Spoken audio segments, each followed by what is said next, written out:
Very good evening to one and all, and a warm welcome to the next session of the Extramural Lecture Series.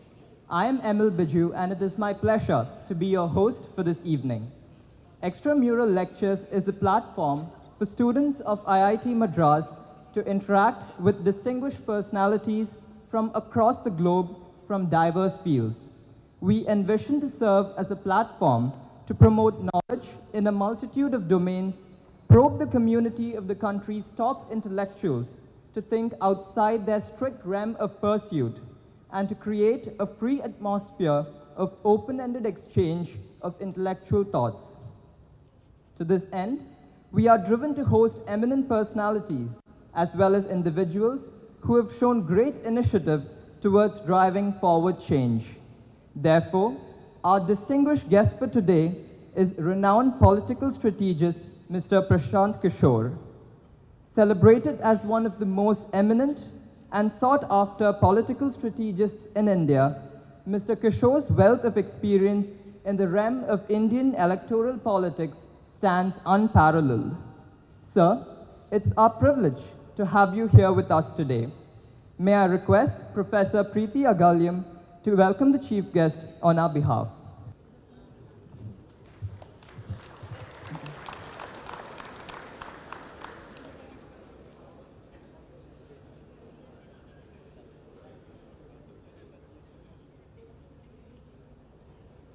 Thank you, ma'am.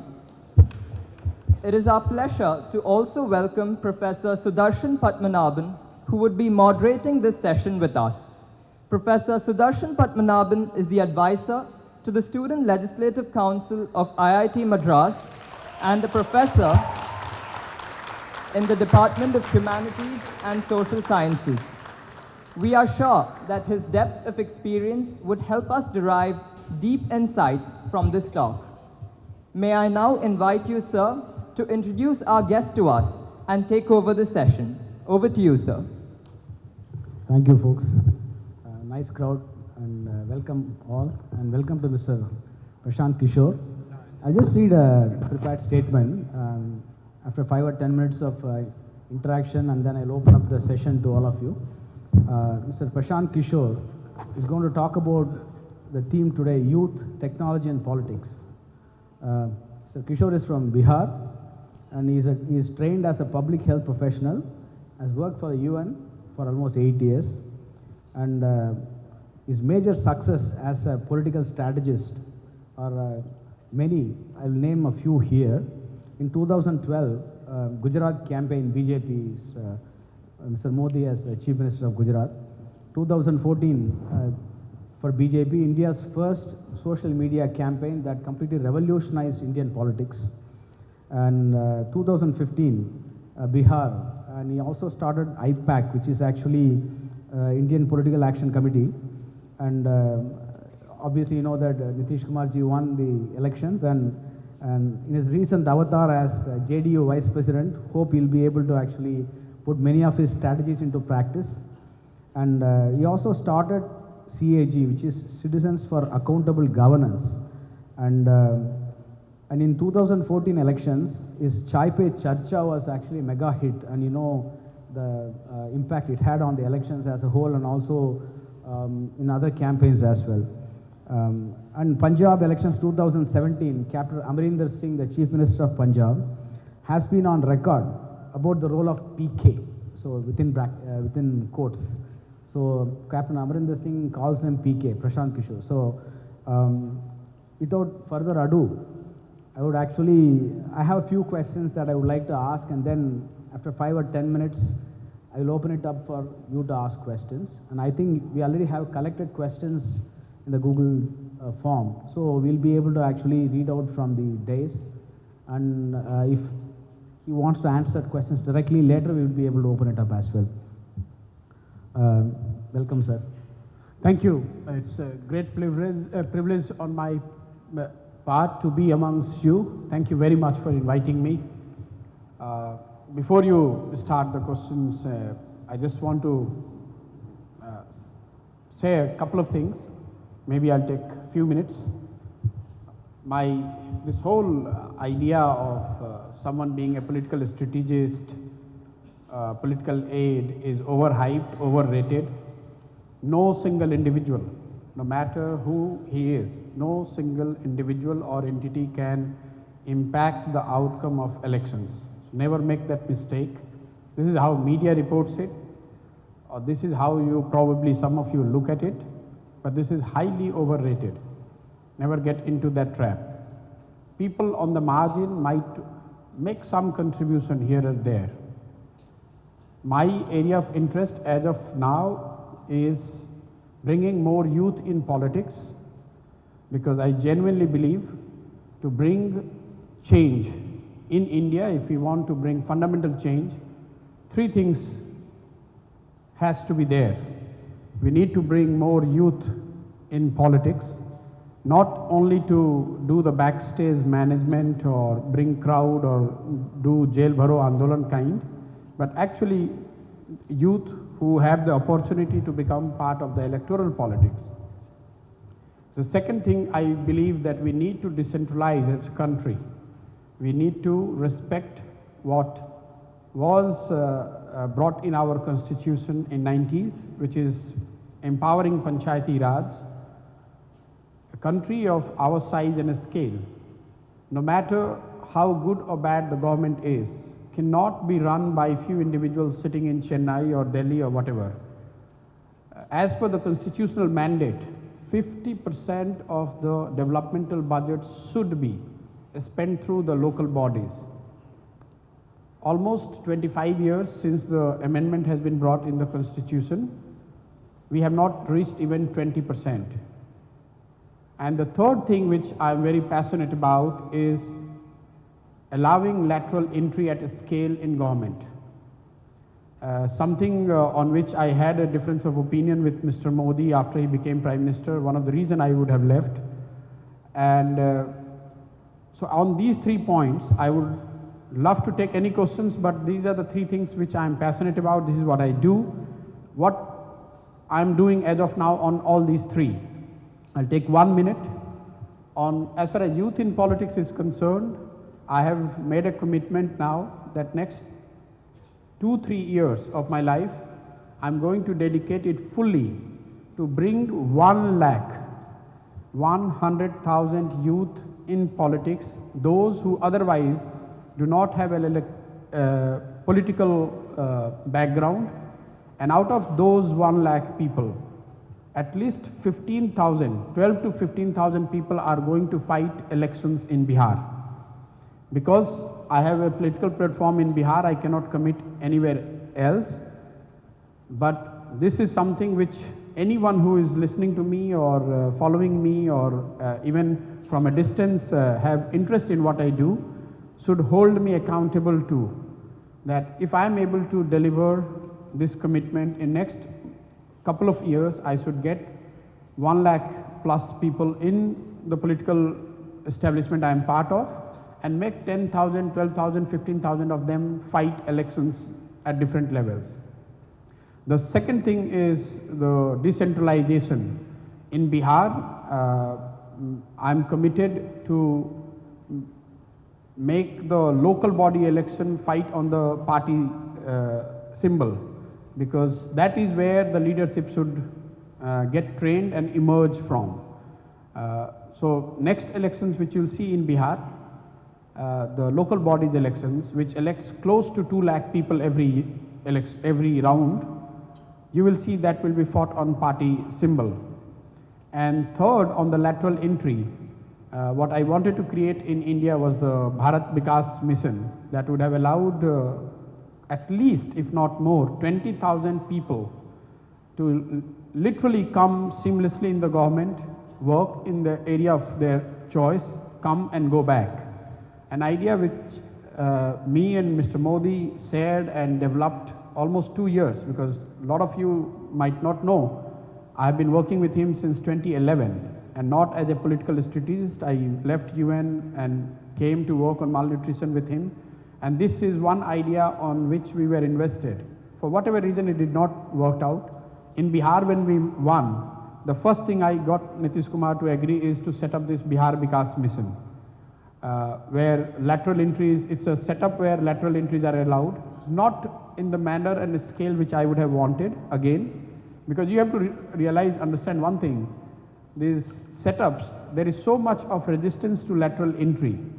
You might have seen an ad by Government of India where they have asked for 10 posts that they wanted to fill through lateral entry. And there was so much of halla gulla about it, because bureaucracy that runs the government has been running the government for decades. No one would like a young person from IIT who has done a research in water resource to come and starts advising the water resource secretary. That guy might be running, I was just joking with some of your colleagues, the guy was running a health department or transport department, today he becomes the water secretary, and he is supposed to be knowing everything. You as a young researcher might have gone to the best school, you might be knowing the best practices in water resource, but you have no opportunity to go and contribute in how the Chennai's water problem could be solved. The commissioner here who sits here and probably knows not even W of water has come to the department only 5 days back. Before that, he might be running any department. He is the master of everything. So this will happen, and sooner or later, whoever takes my help has to commit. This is the fees I demand, that you have to create a lateral entry system. Ideally, I thought, as all young people think, I'm no longer as young as I claim to be. I'm 41, but in India, if you are in politics, you are never old. Everyone is a yuva neta. But I think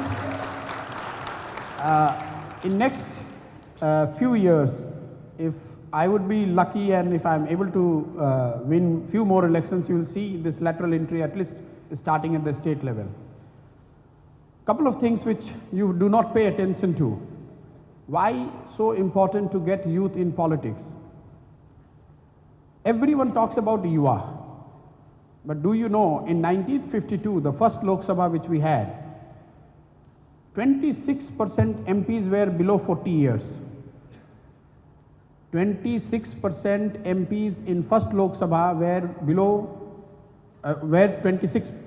40 years. Today, what is the number? 7%. Only 7% MPs today are less than 40. Now you need to know something more about it. Those who are below 40 and are MPs, 67% of them, I'm talking about all parties included, are belonging to some political family or the other. No one is allowed to enter.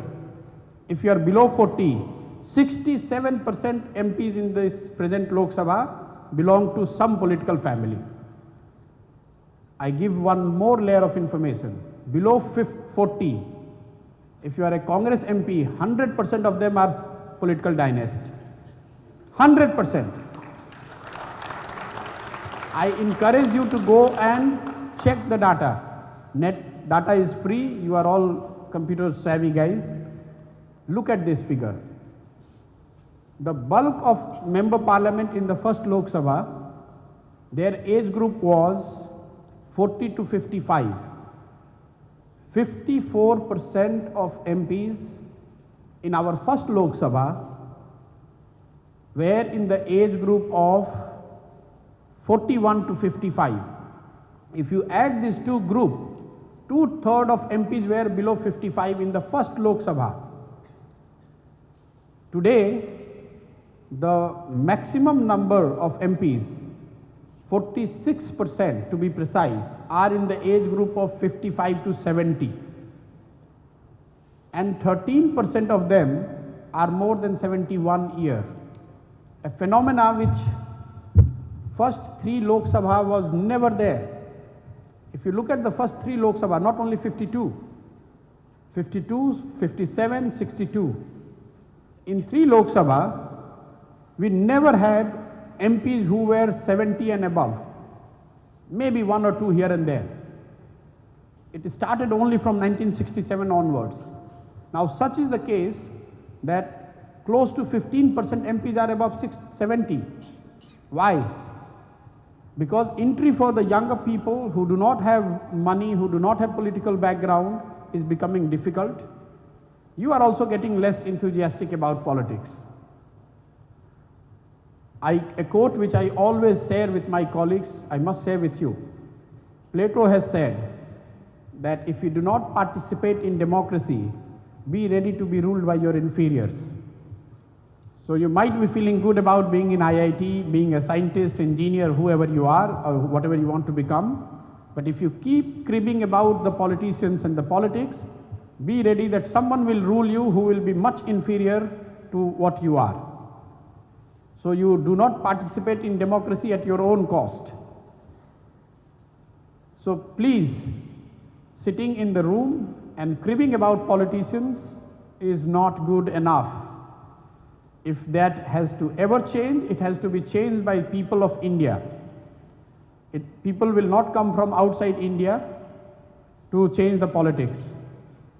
That does not mean that you leave your studies. That does not mean that you do not prepare for your civil services or engineering, whatever you want to do. But keep in mind that when life gives you a chance, do try. Even if you do not want to become active politicians, be informed, be engaged. For that you do not necessarily need to join a political party.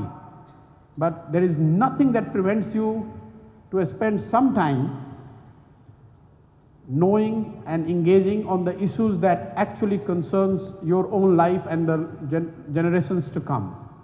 With this I close, and I am happy to hear the questions, whatever professor has here or you guys. Thank you.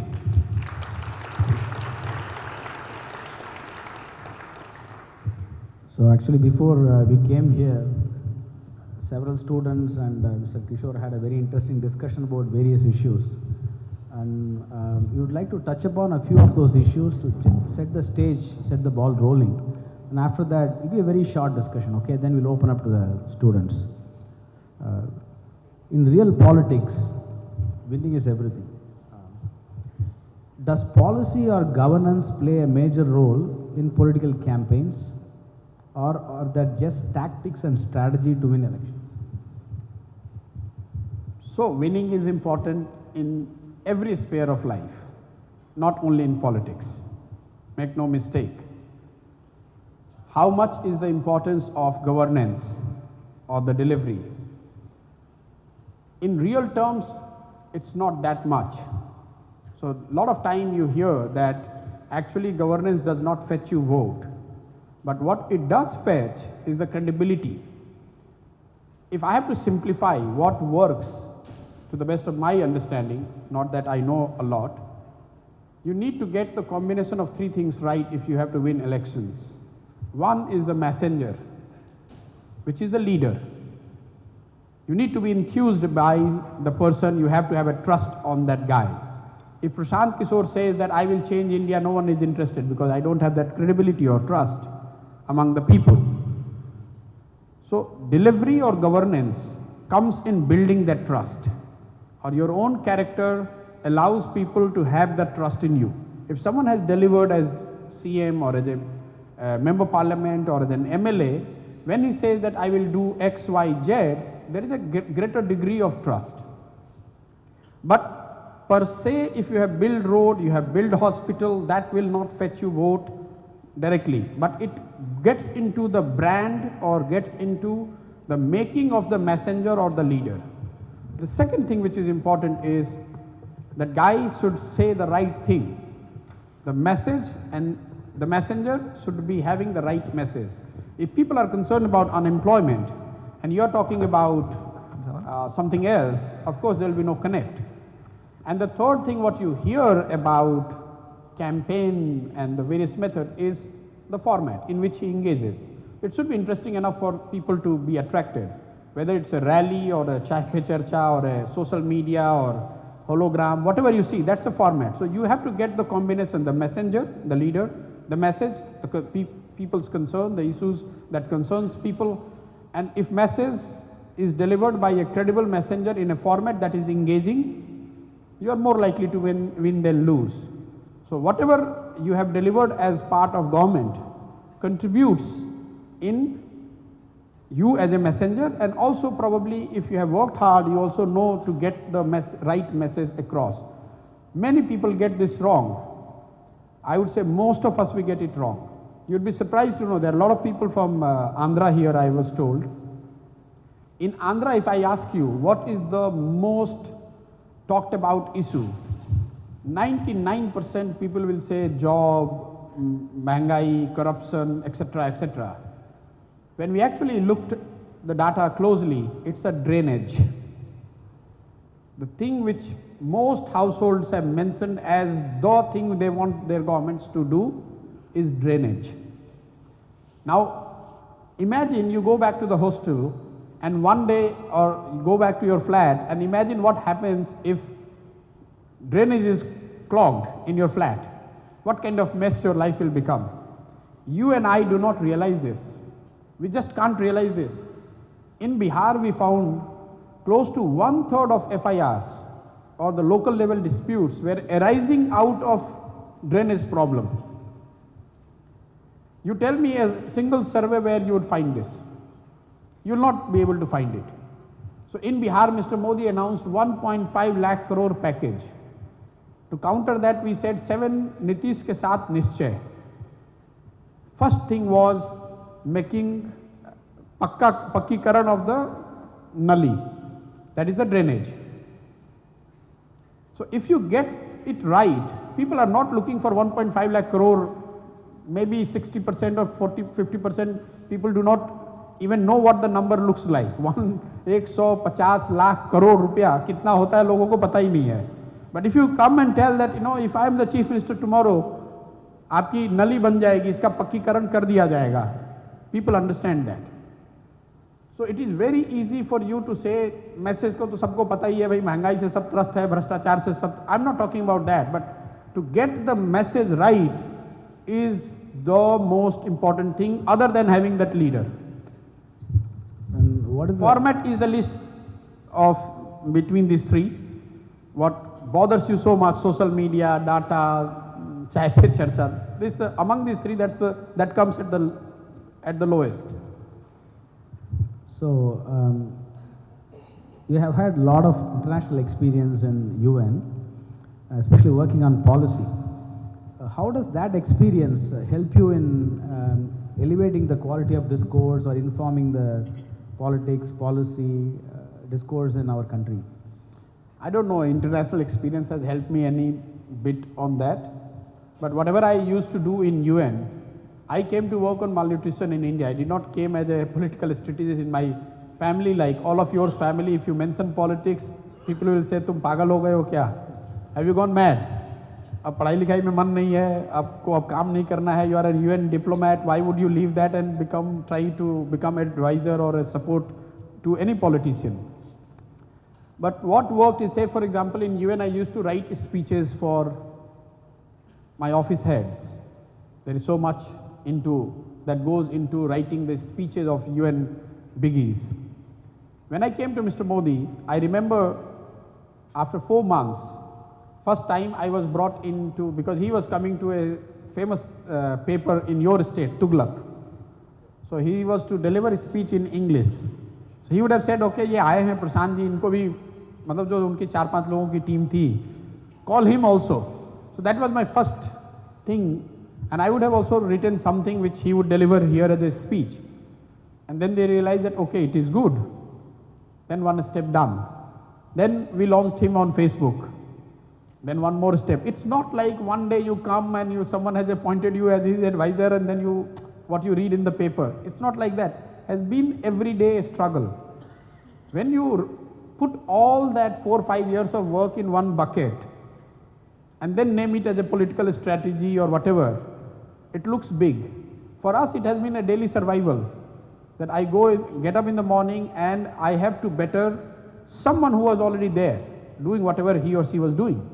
No leader or no political establishment, there is nothing called clean slate. It's not that Mr. Modi would not have someone as a speech writer, but if I come and I deliver and make him realize that, okay, I can write his speeches slightly better, then you get one step further. If you can analyze data better than what his team was doing, then you also get into data. If you launch him in Facebook, then he realizes, oh, this is a good platform to be on, then you get one more inch. When it comes to international, I was doing a lot, I was heading social policy and planning and monitoring in UN, in West Central Africa. So I used to joke that all the questionnaires which we used to do, why do you immunize, why do you breastfeed or why you don't, why do you feed a child one way or other, the questions change, the techniques were the same. Now we started asking, why do you vote, what takes you to a polling booth, what you like in a leader or what you don't like in a leader. The questions change, but the knowledge of statistics is the same. And because we have done, or we were doing a lot of surveys and using data when I was in UN, probably that would have helped, because in his team at that time probably were not that many people who would have very good understanding of data or statistics or large spreadsheets and how that could be put to use for the political decision making. So, but international exposure per se doesn't help. So coming to the next question is about big data and AI. What do you think? I told someone who practices AI, if you ever want to make use of AI or data, first be the person to realize that this is not as effective as you claim to be.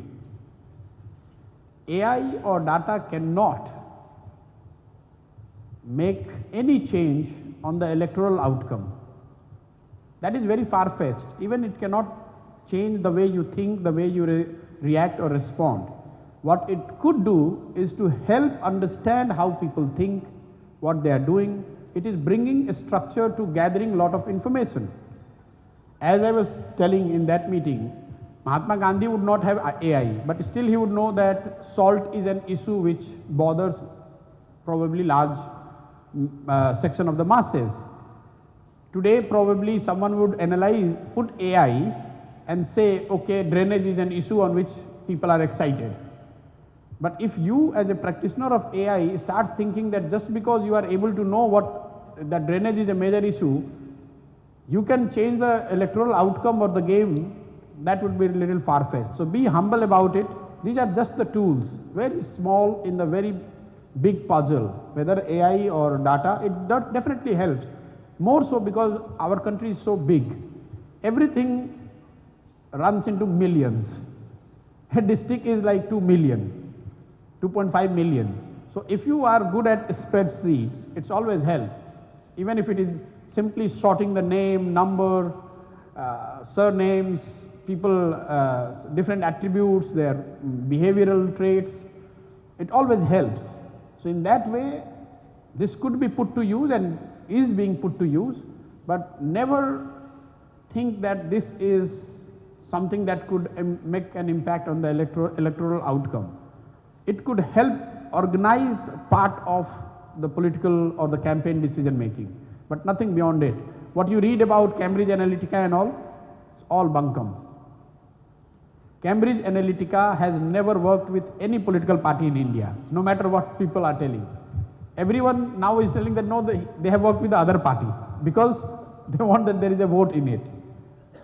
It's overstating of your CV, which you and I do. All of us we do. You have worked as a volunteer in Obama campaign, you come back and you will write that I ran the Obama campaign. You must have met hundreds of people who claim that they were part of Obama campaign. If I ask you, very few would be able to say who actually ran the Obama campaign, I don't know. I have met at least 10 people who claim that I have run Obama campaign. So has the Modi campaign, so has the Trump campaign. Success has many fathers. So don't get into that part. Cambridge Analytica that they have taken, you know, one of the claim I tell you and you will realize, one of the claim on which the famous Aruna Goswami did 1 hour show, that Cambridge Analytica claimed that they have helped government Bihar win election in 2009. Now Mr. Modi's Facebook was launched by me in 2011. Imagine how many people were there on Facebook platform in India in 2009. People did not even know Facebook as a platform for the political purpose. I am talking about India, forget about Bihar. If there was not even 1% of people of Bihar on Facebook, and Cambridge Analytica is claiming that they have impacted the election outcome of 2009, and Aruna Goswami is getting agitated that this is the breach against the national security. And we all get sucked into it. Look what they are doing. Baba, ask a basic question. How many Facebook users were there in Bihar in 2009? Cambridge Analytica आएगा कहाँ से वहाँ तो Facebook user ही नहीं है. 1 घंटे तू मैं किए जा रहे हैं. So this is a very simple question. Any politician who has been able to successfully marry governance, politics and development? Any politician in your view who has been successful? Lot of them. Lot of them. I do not have wisdom to kind of rank anyone, but I encourage you to read Ramchandra Guha has written the 10 best chief ministers India has seen post-independence. 2 of them figure from Tamil Nadu. 2 of them out of those 10 are from Tamil Nadu. And if you read those names, you would realize that why those like Sankaraj Chauhan in Maharashtra, Annadurai in Tamil Nadu, Pratap Singh Kairo in Punjab, you would see the impact that how the position of the state has fundamentally changed. And one good thing to track is to see the state's ranking on per capita basis or the size of economy or the key developmental indicators at the time of independence, and see the journey of the states over the last 30, 40, 50, 60 years. And then if you plot these 10 chief ministers, which he ranks as top 10, it could be 10, it could be 12. So don't get into whether Ramchandra Guha has some bias or not. Maybe that list would be 12, maybe 15. But you could put those 15 tenures and see the state moving up and down, straight. It's a quantifiable thing. Tamil Nadu moving from being in outside 10 states, being in 10th to 30th state, in top 5, you will see it would have started taking shape during Annadurai's time. Same for Punjab, same for Maharashtra. Any state that has seen a massive change in their relative ranking would have had some leader who would have played a role of a catalyst. It's something which you can do in your room. You can go and exercise this, conduct this exercise, you will figure it out. So you don't need a Prashant Kishor or anyone to say, because I would have a personal bias, who is a good leader, who is a bad leader. All of us we have. But these numbers do not lie. Plot the state's development over 70 years, the relative ranking, and see states which has moved 5 positions or 6 positions, not on one indicator, on set of 5, 6, 10 indicators. And those indicators should also be your personal choice. Because for some of you, maybe economic equality or communal harmony is more important than pure economic growth. But what you will realize that these real game changers would have delivered almost across all indicators. Almost across all indicators. So that was a very diplomatic answer. He is not talking about the current Prime Minister or Chief Ministers. That is. If you will ask, I will answer that also. You said which leader. Literally I am naming that Ramchandra Guha has named 10. You can add your own. You can have your own list. It's like naming the best 11. The cricket. We all are cricket crazy people.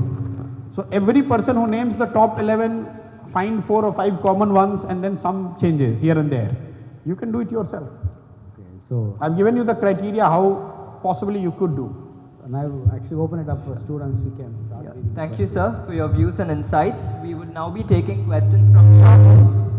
We request you to kindly raise your hand if you have a question, and the mic will be passed on to you.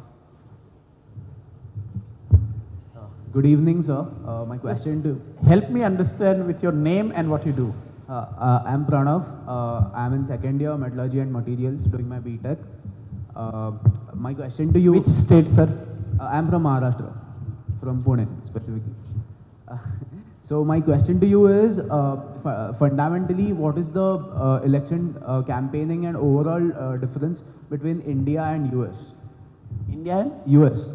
Like the kind of campaigns that they run there and the people reacting to those campaigns. Hugely different. It should be different, it is different, and it should be different. You are talking about a continent. India is a continent. So if I were to ever compare US elections, I would compare it with a state. Comparing India's election with US is demeaning to India. You are talking about 800 million voters. 800 million voters versus in US would be what? 120, 150. It's not even 1/6. So I wouldn't compare. Plus the per capita income basis, we are like 2,000 per capita basis. We are $2,000 per person. They are around 54, 55,000. So their aspirations, their challenges, their needs are vastly different than what would be ours. So of course campaign has to factor that in. So what you see, lot of freebies and all in India, because its survival is at stake. It's very easy for you and I to say that why a state has to give this much freebies. Imagine someone who is to make sure that there is bread on the plate of his child every evening. He gives a damn to what is happening to the environment. Even if he wants, he cannot think about right-based approach. Even if he wants, he cannot be concerned about what is happening to the space program. He comes back home, he has to make sure that there is a bread on the table. If he doesn't work through the day, his children are going to go empty stomach. It's very easy for you and I to say that why these politicians always keep talking about these things. You have no idea, 800 million people. 80 crore people still do not make 100 rupees a day. In India, 80 crore people do not make 100 rupees a day. And you and I expect them to think about future, think about environment, think about right-based approach. Baba, if someone gives him 5,000 rupees, 1 month food is secured. So he is well within his right to take money and then vote. There is no wrong in that. Make no mistake. It's one thing for you and I to preach, and if I and you have to be in that position, we will do the same thing what they are doing. So I would never compare these two, and it should not be compared. Anyone, you don't need to ask me, just get up and ask. Hi sir, I'm Akash, I'm a third year student. You have already asked 3 questions to me when you met me individually. Yes, go ahead. Yes sir. So you mentioned that the local elections will be run on party ticket in Bihar. What are the other changes that we can expect to see when it comes to municipal governance in Bihar, municipal or Panchayati Raj? As a country, it took us 50 years before Parliament made that amendment in 90s, empowering Panchayati Raj. See, you and I make the big mistake. For us, all MLAs and MPs are the governments. Have you ever seen a senator in US being bothered about a drainage or the road or the school? They are there, their primary job is to legislate. In India, they are not doing legislation. They are just interested in transfer, posting, nali, gully, sadak. The local bodies, the work which should be done by the local bodies is actually being done by the MPs and MLAs, or people expect them to. And that's why you and I get angry. यार MP बनने के बाद भी देखो कुछ सड़क नहीं बदली, सड़क उसके हाथ में है ही नहीं. Have you ever tried to visualize that why someone like Rahul Gandhi or Modi, he is the Prime Minister, why Banaras roads are not changing? Even if he is the Prime Minister, why he is not? Suppose your MP is incompetent, but why roads of Banaras are not changing? Baba, वो municipal corporation को करना है. Modi cannot do anything beyond pushing it, beyond probably putting an officer of his choice as the head of the corporation. Government of India cannot build the sub-lanes of Varanasi. But you and I, the way it is in India, लोग MP को गाली देते हैं, people criticize MPs and MLAs because roads बना नहीं, पानी नहीं निकल रहा है, बिजली नहीं आ रहा है. भाई बिजली, can any MP make a power station? If power distribution is flawed, what MP or MLA can do? They can do nothing. So local bodies, I see as India, democracy matures in India, you will see 20 year, 30 year down the line, I see they become more powerful, they handle more resources, and the constitution says 50% of the development budget should be spent through them. So if they are spending 50%, look at some people from Maharashtra, your Jila Parishad probably handles more money than any MP or minister can handle in other states. And that is how it should be. Because the Jila Parishad knows what is the requirement on the ground. How on the earth a secretary who has come from Karnataka sitting in Delhi can decide about the rural requirement in Maharashtra or Tamil Nadu? That's how it is today. A joint secretary in a department in Government of India decides for whole of India what is your requirement. In the name of uniformity, in the name of very good planning, and in the name of stopping corruption. It's all flawed. The more decentralization takes place, there will be some problem in terms of design and uniformity. There might be some corruption also on the ground, but in the long run that will deliver. You cannot let people sitting in Delhi, few bureaucrats who do not even know for whom they are deciding. They are taking, 16 lakh crore is the Government of India's budget. Bulk of it, which goes on development, is decided by what? 10, 12, 15, 20, 30 bureaucrats. They put the design, they earmark the money, and everyone else has to follow that. How much understanding, I understand, even if I give that those 15 people are the wisest persons on the planet, how much understanding they would have of the 2 lakh panchayats in India. They would have no understanding or very little understanding. But every panchayat head, every Jila Parishad head has to follow what these 15 wise people have decided sitting in Delhi, that this is how your government and this is how you should, what is the requirement of your panchayat, this is the money we are sending, spend it this way and send me the report. Good evening, sir. Here up. My name is Carol. Yes. Considering you worked for the Modi government and I worked with Mr. Modi, not with Mr. Modi government. Yes, okay. Considering you worked with Mr. Modi and with the Indian Science Congress behind us, I want to ask you a hypothetical question.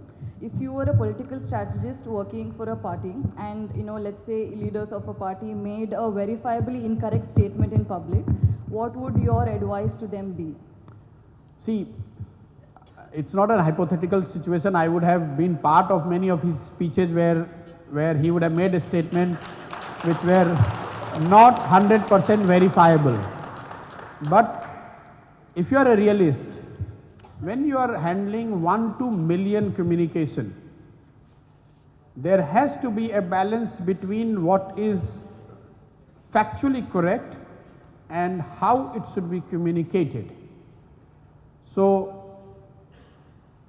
I give you an example. In Bihar, in last 15 years, Nitish Kumar government has made 1.2 lakh kilometers road.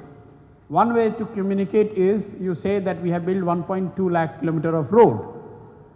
Another way to say it, that as a chief minister I have promised and I have delivered that Bihar के किसी कोने से पटना आने में आपको 5 घंटे लगेंगे. Now the second statement is factually could be incorrect, because from some places it might take 5.5 hours, 6 hours, because no one has verified it. But that's the language which is based on some work. It is not lie, but a language which people understand, and it creates impact in a rally or when you are communicating with millions of people. If you start giving detail of kilometer and miles and people don't understand it.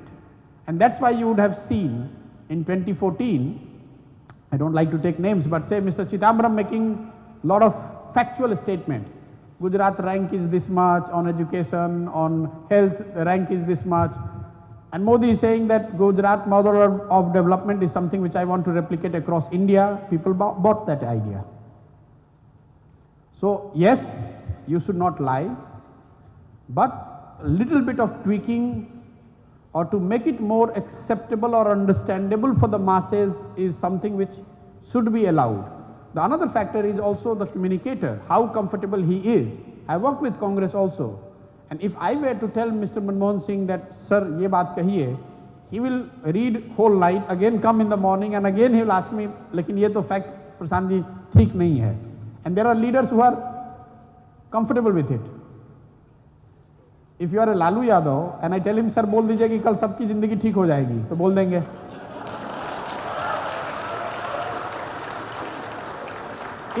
If you are a Modi, then I have to back it with some data. And if you are a Manmohan Singh, then I have to back it completely with data. So, but if you are a campaigner, you have to strike a balance somewhere which is closer to the fact but understandable to the masses. Good evening, sir. My name is Sriram. I am doing my BTech in chemical engineering here. We have seen a trend in the recent times that during each state government elections, political parties promise to write off farm loans. It happened in Maharashtra, it happened in Uttar Pradesh. But this is going to put huge pressure on the banks which have given these loans. So, and each time lakhs of crores of farm loans are written off. So what do you think is going to be the permanent solution for upliftment of farmers or for their woes, how to solve their woes? So, I'm not an agriculture expert, so definitely I do not have a vision or a plan to share how the farm or agrarian crisis could be sorted in India on sustainable basis. But couple of facts. The Swaminathan Commission report, which is the base for all the discussion in India on agriculture, has pronounced that all agriculture activity, any household which is cultivating land which is less than 2 acres, farming is not sustainable. So no matter how much effort you put, no matter what you sow, no matter what you harvest, on medium to long term basis, farming of less than 2 acres is not economically viable or sustainable. But we as a country have put 50% people to remain engaged in the farming activities. So we owe it to them. And you should not be bothered about farm loan waiver. It doesn't put stress on the banking as you said. First of all, banks do not waive the loan. Loan is waived from the government. Banks are just the intermediaries. Banks have got 12 lakh crores of NPA. None of that is coming from farm. It's all coming from the industrialists. Are you bothered about that? When telecommunication started in India, government moved from the fee base to revenue share. What was the fundamental basis? That it is not economically viable for companies to pay the fee and grow. So if there is a person or a group of persons who are not able to do something the way it should be done, then I can understand your logic. But 50% of India population cannot be inefficient, cannot be corrupt, cannot be thieves. If they are not able to make sense of agriculture, then we as a country have to help them. There is no harm in it. At the beginning of 20th century, close to 50%, where we are today, similar data you can have in US. Close to 50% people were engaged in agriculture. 100 years down the line, today only 2% people in US are directly engaged in agriculture, and productivity in agriculture has gone up by almost 105 times. So the way forward is less people on agriculture, and that will make it more viable, and then probably lesser need for you and I or the government to waive off the loan. Waive off of the loan is not because of the bank, not because they are inefficient, and you cannot let them die for the want of 50,000 crores or 60,000 crores. It's not big enough money for which you can let people die. Government spends a lot of money on this 50,000, 60,000 crores. They spend a lot of bullshit. And you and I don't care. The moment it is going to a specific farmer sector, we get agitated. That's not the right thing to do. If one industrialist fail, I'm not a leftist guy, but if one industrialist fail, 50,000 crores or 60,000 crore is a write-off. That 50,000 crore can take care of the entire farming community of whole of Maharashtra. What do you want to do? If you are sitting on the chair and you know that half of my population is in crisis, should you give that 50,000 crore or you shouldn't? And banks are in mess because of their own corruption and own inefficiency, not because of waiving of the farm loan. They have not given a penny from the banks. And they are still bleeding and they are all in deep red. Money has come from the exchequer, from your money, my money, the taxpayers' money. Banks have not given the money. They make a lot of halla gulla about it. You ask a banker how much money you have given, how much money SBI would have given, how much money any bank would have given. They are just the facilitator. Money is coming from the budget. My name is Manjeet. I'm from Devghar, Jharkhand, and I'm doing a PhD here in mechanical engineering. I would ask you a question considering you as a vice president of Jadyu. So my question is how much you are prepared for coming Lok Sabha elections, especially seeing the politics of Bihar where more of caste-based politics persist and Bahubali-based politics persist, and especially about Munger Lok Sabha seat where and where recently one more move have been observed that famous IPS Manu Maharaj have been got promoted as a DIG and posted in Munger itself. Okay, I will not get into the specific, the larger issue of the importance of caste, because I don't think a lot of people are here to understand the dynamics of Munger Lok Sabha, which you and I can discuss separately. See, this is two things which I should say on my own, because sooner or later someone will ask. The importance of caste and the money. How much it is detrimental to anyone becoming a politician and being successful in the politics. We say that everything in India moves in the name of caste, especially in Hindi heartland. First of all, barring few states here and there, caste is universal in India. It is not less or more in UP or Bihar. Take it from me first hand. I have done it in Gujarat. It is as much as it is in Simandra. It is the same in Bihar, same in UP.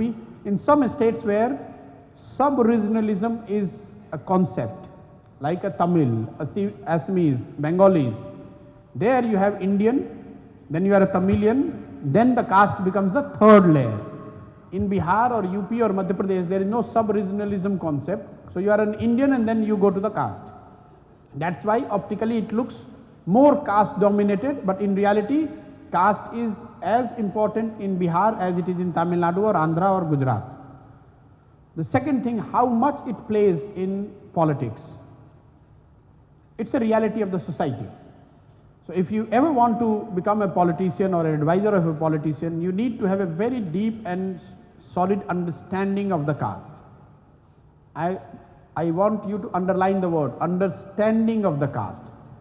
Understanding caste is not equivalent to practicing caste-based politics. So very successful politicians, they have a very deep understanding of caste dynamics, but that does not mean that they all practice caste-based politics. So Nitish Kumar would have, or Modi would have, very good understanding of caste, as much as a Mayawati or Mulayam Singh or Lalu Yadav. But they do not overtly play the caste politics. How much is the impact of the caste? You are from Jharkhand. In Jharkhand in 2014, because no amount of argument will convince you, so I am giving you the example. And anyone from any state can stand up and I will take that. Because he has raised the question, he is from Jharkhand. In Jharkhand 2014, who got the vote in Lok Sabha? Mr. Modi, right? भैया vote किसको पड़ा? मोदी को पड़ा? नहीं पड़ा? इन Maharashtra vote किसको पड़ा? मोदी को पड़ा? इन बिहार वोट मोदी को पड़ा? मोदी जी के जाति के कितने लोग उस स्टेट में रहते हैं? रहते हैं? नहीं. आप में से सारे लोग कहेंगे, some of you will tell that no, it was the big hype created, Modi Lahar, social media, that is why caste was not that important. I agree with you. Okay, for an argument's sake, I agree. Now let's go back to 1989. There was another Prime Minister, Mr. Biswanath Pratap Singh. He walked out of Congress with 3 people, no organization, no party, in 1 year and a half, he demolished Congress electorally, which was far bigger electoral machine than what BJP is today. He belonged to a caste called Rajput. What is the proportion of Rajputs in Hindi heartland? Not more than 5% in any state. The same casteist societies voted for Mr. Vishwanath Pratap Singh.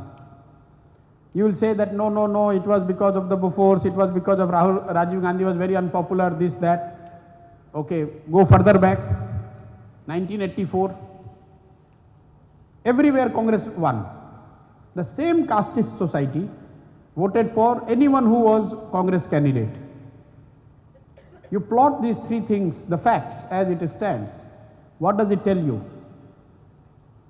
That if there is a person, a narrative or an event that superimposes itself on everything else, then caste becomes, the identity becomes the second. The political pundits, the journalists, the analysts write that ये wave election था. That was the Indira ji के death का wave था. ये Modi की लहर थी. That's what you read. In reality, and I can take you to the up to 1952, you would see that wherever a person or a narrative or a discourse has become so prominent and appealing to the masses, the caste has played the secondary role. That tells me as a campaigner that it is possible to overcome the caste hurdle. And it is not my prospective wisdom. That is what the data is telling us. Because if you take the state elections, you will see anyone who has evolved on the scene with a big narrative, big program or something that would have caught the imagination of people, people have voted for them. So never ever get this feeling that everything is driven by caste. Everything is driven by caste as much as it is driven in US about with the color skin of the color, or the tribes in Africa. Social aggregation or in some form or other is the reality of humanity. If it is called caste in India, it is called tribes in Africa, and it might be called something else in other part of the world. There are 10,000 tribes in Africa, 54 countries, 1.2 billion population, which is similar to what we have in India. Probably we would have 5,000 or 6,000 caste in India. So you and I need not be defensive about it. It's a reality. Whether it's right or wrong, that's a different debate. As a politician, you do not have option to make everything ideal. Everything becomes ideal, then I will start doing politics is not an option. Politics is as good or as bad as the society is. If there is caste in society, politician has to understand caste. If there is criminality in society, then you have to understand the criminality and the pattern of it. If you want to work against caste, then you will become a social reformer, which your choice, you can do it. But as a politician, never ever get this feeling that I will be a politician if everything is ideal. There is no corruption, there is no caste, there is no criminal, there is no challenge, then I will become a politician. It will be like saying, Cristiano Ronaldo says that give me the ball, no one should check me and I will make a goal. Who cares? If you want to become the leader of any society, you have to accept the pluses and the minuses, the positives and negatives of the society as it exists, win it, and then you can choose to make amends, make corrections, make your effort. But if you think that society becomes ideal and then you will do the favor by joining or choosing to be the leader of that society, this is the most flawed argument young people have. Hello sir, I am Mashuda Sultana, PhD in Civil Engineering. I am from Tamil Nadu. I am impressed with your idea of bringing in 1 lakh youth in politics. So my question is, what is your strategy on making that in reality? Like how you are going to bring the discipline or the awareness or the political knowledge in such a large number of youth? Because currently in my state right now, because there's a large number of youth who are interested in getting into politics and bringing in changes, but that kind of discipline or the collective awareness is not unable to establish right now. So what is your strategy on bringing that into reality? Thank you. It's rather simple because whatever little I have done in the past, when I went to Bihar, I said, okay, I have been advising Modi's and Nitish Kumar's and all the names which Professor has kindly read. Now I want to advise young people who otherwise has got nobody to look to who can advise or help him or her. And I will spend next 2 years meeting the people, helping them become Mukhiya, become Jila Parishad member, become MLA or try to become MP. And I have circulated something on Facebook page. This just the message that if you want to join politics and be guided by Prashant Kishor, here is the number, my office number. And in last 2 months, 50 days is what we have ran the campaign in Bihar, which is not the most connected online crowd. I've got 50,000 people and I have stopped registration because I'm not able to meet them as much as I should and I could. So in next 2 years, the idea is not only to make people join. I need to be having this session which I am having with you. I do this session from morning to evening for people who are registered in what we call Youth in Politics, YIP. And after the group, the opportunity is with the guy to meet me individually. That takes a lot of time. And that's what I do whole day. From 9 o'clock to 11, if I'm in Patna, this is what I do. Sitting at Chief Minister's residence, this is what I do. So anyone who wants to, I'm sure the leaders who are here, if Rajinikanth wants to do this or Mr. Kamal Hassan wants to do it, they can do it as well. Because in my experience in last 5-6 years, I have seen there is enough number out there who want to join politics. There is nobody to guide them. And there is nobody to assure them that if you make an effort, if you are there for 5 years, 6 years, 10 years, there is a political party which is going to give you tickets. Because Rahul Gandhi has also tried this in 2007-8. And a party which fights elections on pan-India basis, he definitely has a larger canvas to operate. He has not able to give 50 such people tickets to become MLA. I am promising in Bihar, we are a very small party, that I will make sure that and I am making this public announcement every second day, that comes in local papers, media, whatever, that in next 5 years, the average age of JDU MLA should become 45. That means I have to make people who are less than 45 fight elections, because there are people who are 55, 60, I cannot throw them off. And I have also announced that almost 50 MLAs, that's the target in 2020, 50 MLAs should be below 40. That's the only way we can bring the average age around 45. So this is the strategy. A strategy is whatever little name is there, people are excited that okay, people have heard about it, that Prashant Kishor can advise someone. So if you want to become a Mukhiya and you get a chance that you can meet me and be guided by me, you come if you choose to. And there I do not see the problem in numbers. The problem is I am not able to do it as much as I should and I could. And second is I have a political platform in Bihar, so I cannot make that commitment in Tamil Nadu because I don't have a political platform. Now one of you or some of you could ask this question, because I hear this in Delhi and other places, that why are you not doing it at a pan-India basis?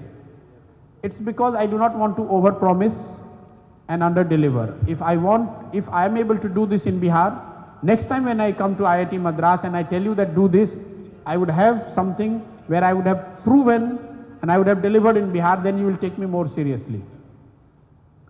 Thank you, sir, for your insightful talk. I think due to paucity of time, we'd have to stop. In 15-20 minutes I have to leave because I have a meeting at 8:30. You have started late. I think it's important but that we respect all of you who want to remain in communication, I have started something new which Indian politicians have not done until now. Twitter pe DM ka. You know Twitter the way it is used. I use it for the DM, direct message. You can write to me 3 times, 4 times a day, and I try to answer as much as I could. Now, the natural question that should come to your mind is, why not a phone number, why not WhatsApp, why Twitter? It's because in India we have a psyche. People send message and then call. Sir, message bheja hai, pad liya ki nahi? We all do that. You go to the platform number, someone says platform number 3. Still you and I am in habit, you'll check to the next person. ये platform number 3 है ना? भाई पूछ के आए हो, direction देख के आए हो, 3 पर पहुंच गए हो, लेकिन मानोगे नहीं. So learning from that, I found a platform which is Twitter, which is reasonably in use. There you cannot make a call, because if I give you a WhatsApp number, you send me a message and then you will start calling me. If I don't pick the phone, you will say, oh, he's like the same other leaders, he gives the number, he doesn't pick the phone. So the way to remain in touch for all your questions, queries, is you send direct message on Twitter, open your DM as well so that I can reply. Or if you want to meet personally, then I conduct these sessions everywhere, like in Mumbai, in Hyderabad, in Delhi, in Patna. My office number is 91216 91216, which is available on the internet. You just call, take time, come and meet. And if you are enough, then I come to Chennai as well. I go wherever I have enough number to justify my day. Yes, whoever wants to ask. I'm here till 8. I think I can stretch it to 8. I have a meeting at 8:30. I have to run. Yes. It's 8.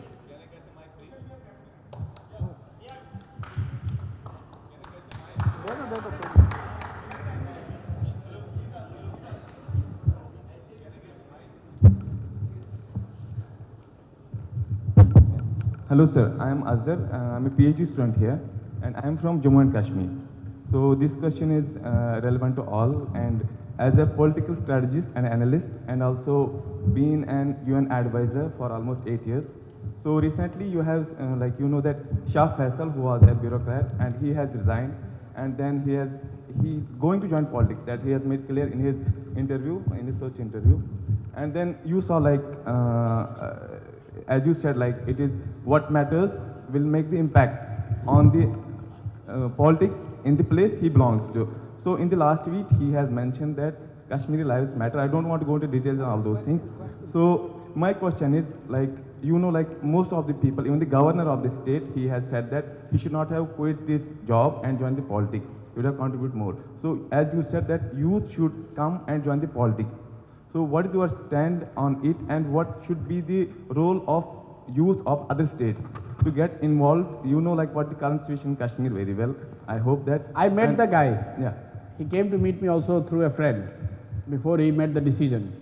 See, it's a personal choice what you want to do. But on a larger point, I want to tell you something.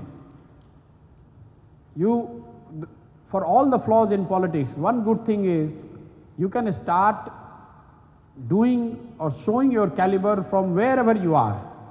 You don't need to quit your studies. You don't need to quit your job dreams. You achieve that and then you can come in politics. When I am saying come in politics, politics is not a train standing on the station which if you do not join tomorrow, it will run away. If Gandhi could study and become what he became, if Nehru can become, if Ambedkar could become, I'm sure you and I can also become. We have enough time. So please, I'm not running a program where I'm asking youth to leave your studies, do not pursue the dream which you and your family has for yourself, for you, and then come and join politics. But you could be more, if you choose to be, then first become the best what you could become. Never underestimate the support or the consent of the family and friend. It is your family which is going to stand with you. Tomorrow, when you are in trouble after joining politics, it is your father who will stand with you, not Prashant Kishor. So it is in my interest that more people come and follow me. But it may or may not be necessarily in your interest the way I want you to do it. So think for yourself. Don't get swayed away by any individual. It's your life. But do consider that this is, if you have it in you, it is possible. My message is only that it is possible, if you choose to be. My idea is not that, everyone should leave and become politician. But my idea is that those who contemplate or have thinking that they want to or they could be politicians, they could be helped. If they have doubts, those doubts could be addressed. There could be some experience that could be brought in there to make their journey more successful. But it is an individual choice. And if you cannot become the leader of your own household, how are you going to be the leader of the society? So if it takes 6 months for your parents to get convinced, it is worth spending that 6 months. It is like I was telling on a casual note, you have a girlfriend, you want to marry her, the choice is yours. You want to run away with her and get married, parents will fall in line anyway. Or you want to convince that no, she is the best girl and your parents agreeing to it. Which one is more better? Always the second. So never join, parents are not your enemies. They are the one, they might have a different perspective. When I came, my father stopped talking to me for 6 months. But I tell you, on daily basis, unless your parents, your family is with you, the journey will only get tougher and difficult for you. So it's first complete what your parents expect you to do, and you can start politics here. You can start as a student politician, you can start writing, you can start building understanding, you can start sparing some time which you spend on the watching movie, you can do something which is related to politics if that is what you want to pursue. For that you don't need to quit IIT and join politics.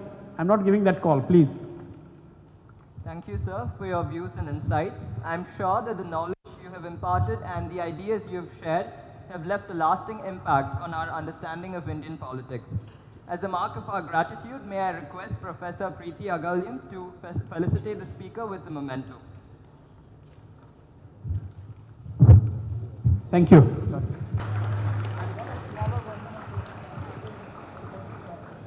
May I now request you, sir, to kindly leave us a message in the EML yearbook. We wish to express our heartfelt gratitude to Mr. Prashant Kishor for his presence here with us today. I also thank Professor Sudarshan Padmanabhan, who kindly consented to moderate this session along with us. I take this opportunity to thank all those who have rendered their unfailing support to us in organizing this lecture. Last but not the least, I thank all members of the audience for having come over. Thank you.